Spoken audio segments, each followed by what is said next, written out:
friends, Pam Shepherd with Pamela Shep Productions here, and today I'm going to show you what Quilt As You Go I'm working on right now.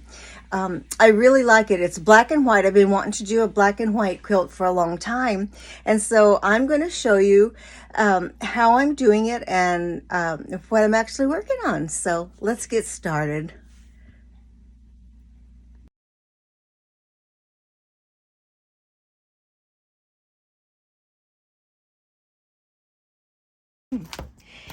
I have this 8.5 inch square, and that's what I actually use to cut out my piece of batting. I start with 8.5 on this particular quilt.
And then after I sew the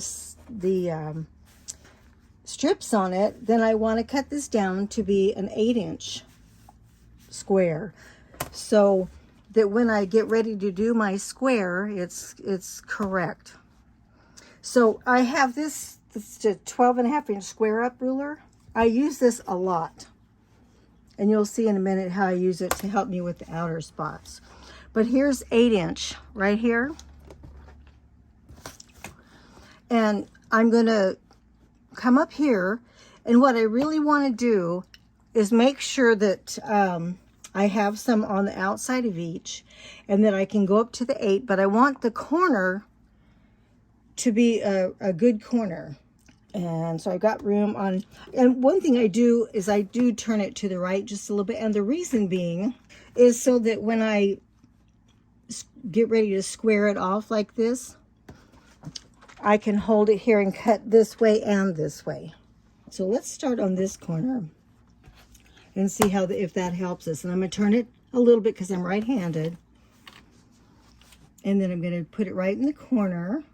Okay, see, here's where it's too short, so I'm going to scoot this up that way to make it a real nice corner, and I'm going to be able to do it that way. Okay. All right, I think that's going to do it. So it's just barely going to miss it there. Okay, so then we're going to turn it around the opposite direction, and we're going to put it on the 8. We're going to hold it right there. And then I've got this little bit on each side here. So there and there. Okay, look at that. Okay, so now it is a 8-inch. So then I have all of these to square up, and I'm going to, And I put my line just inside, and I'm consistent with that the whole time. I do it the same every time. So there we go. There we go. Okay. So that square's ready. Okay, the next thing I'm going to show you is I cut these. This is going to be the back. This is going to be behind one of them. And so I need it to be, I first start off with it being 10.5 inches. And I put this in the center. And I sew start a 1/4 of an inch away from each thing so that you can see the back. Okay, so you can see the back. I sewed a 1/4 of an inch here, a 1/4 of an inch, 1/4 of an inch, 1/4 of an inch before I put this white on. Now you don't even have to put this white on. I do an extra step because I want that. But then I put a 1/4 of an inch so that I have these lines on the back. So then after I sew that all on, then I square this up 10 inches. This is a 10.5 inch square right here. I just happen to have that. See, it goes through 10.5. So I do my backs. I'll cut them out originally this 10.5 inch. Then after I sew this on, I'm going to come back.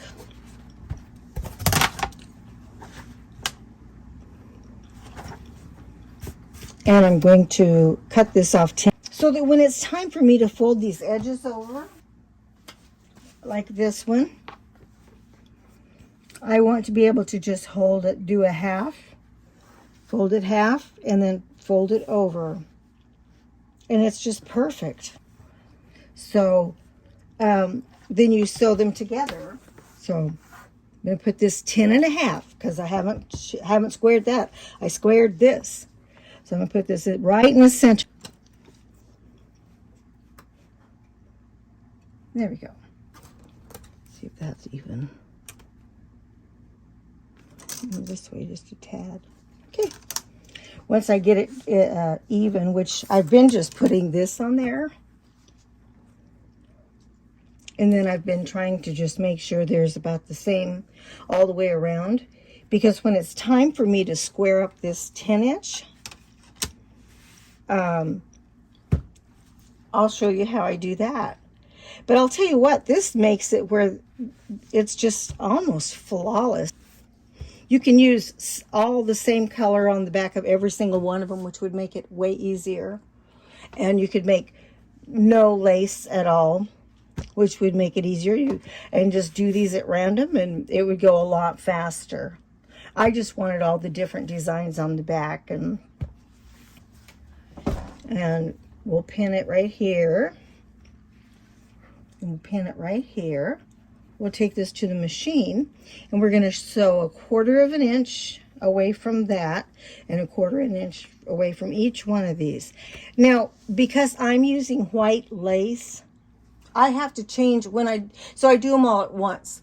When I'm going to do my white lace, I have white on the top and black on the back.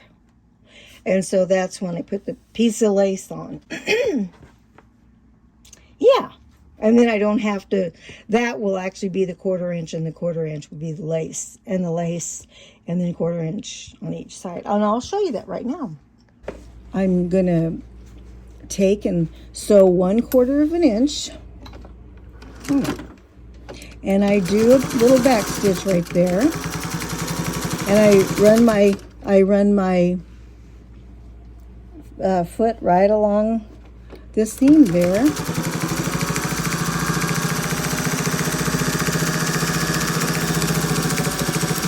Stitch a bit.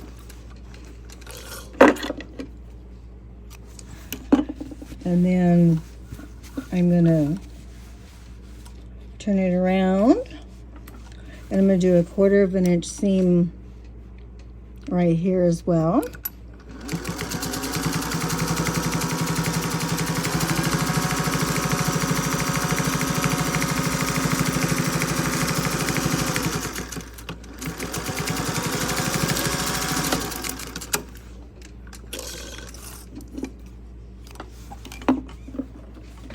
Okay, I'm going to do a 1/4 of an inch seam beside this one.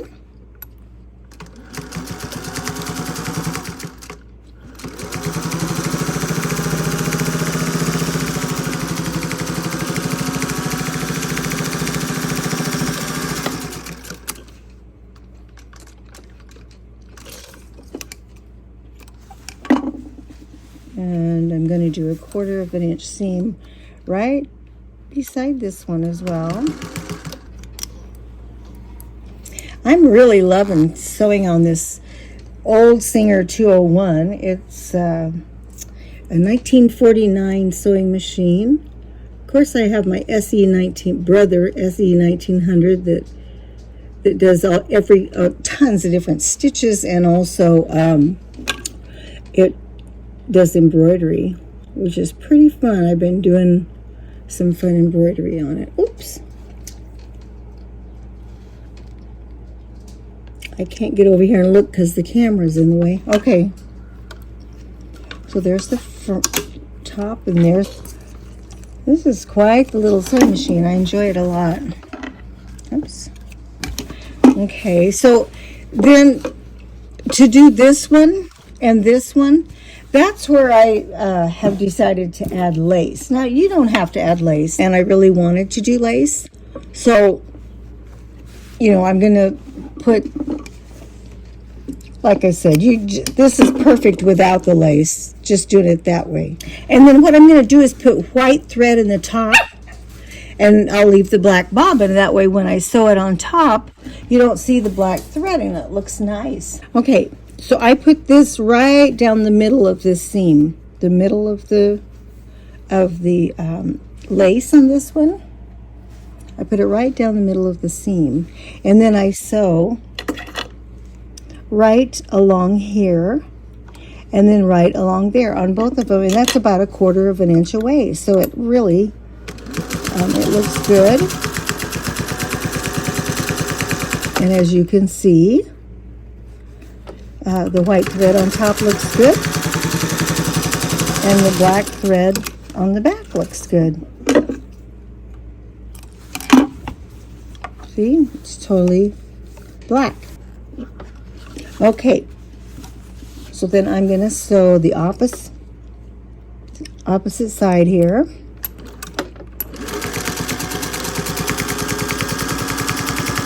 Right down that.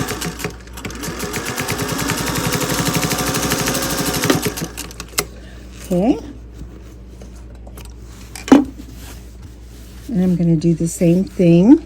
I do it on the one that's, you know, closest to the end, and I'm going to do the same thing on this one, closest to the end. Put this right down the middle.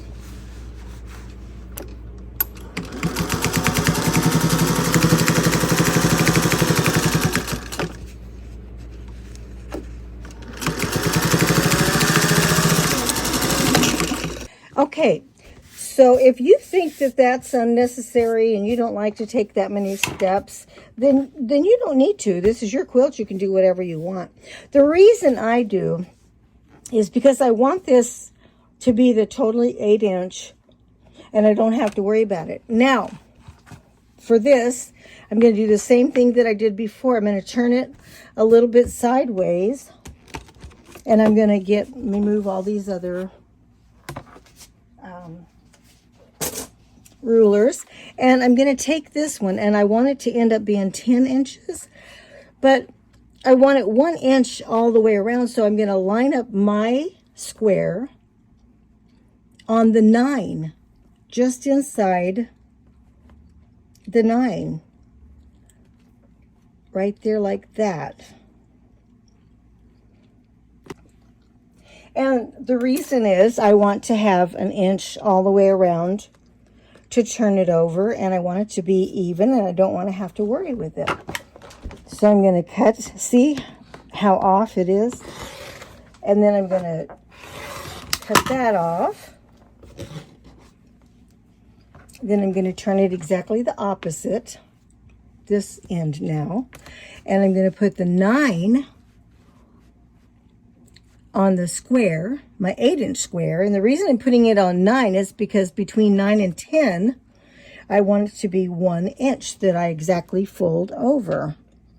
I'm going to take the 9 and put it right on the square because I want 1 inch all the way around. And then I'm going to take my rotary cutter and I'm going to cut it like so. Okay. So now I have a 10-inch square and an 8-inch square. So when it's time to fold it over, I don't have to worry about it. It's going to be right. And that's why I do that. And the reason, when I did one quilt like this before, I was using the same thread on the back and the front. So I didn't have to wait to do the lace. I could do it the same because I had cream colored on the back. But this one, I have black on the back, black thread on the back of all of them. And then, of course, I didn't want black thread on the white lace. When I bought this lace, I bought it because I wanted to do a black and white quilt. And, of course, I love Mackenzie Child and everything to do with it. In fact, I made one of those. My Annie bag that I made is very, in a lot the same style. I use a lot of the same fabric, and so anyhow, that's how I do that. Here is a row that I have sewn together, and I mark my rows. This is row 4. I chose to alternate these different. I made myself a little guide. Like row 5 is going to be a square on the back, and then a circle, then a stripe, then a diamond, then a polka dot, then a square, then a circle, and then a stripes. That's how I'm going to do that. And so then I did that so that when I get these all together with the next row, that I won't have 2 stripes together. That's why I do that. So that's the back. Well, you can't really tell yet, but the front is I'm going to iron this. Then we'll fold these in and take a real close 1/8 of an inch or a top stitch. Same on this side. And I think it's just really it's turning out to be really a cool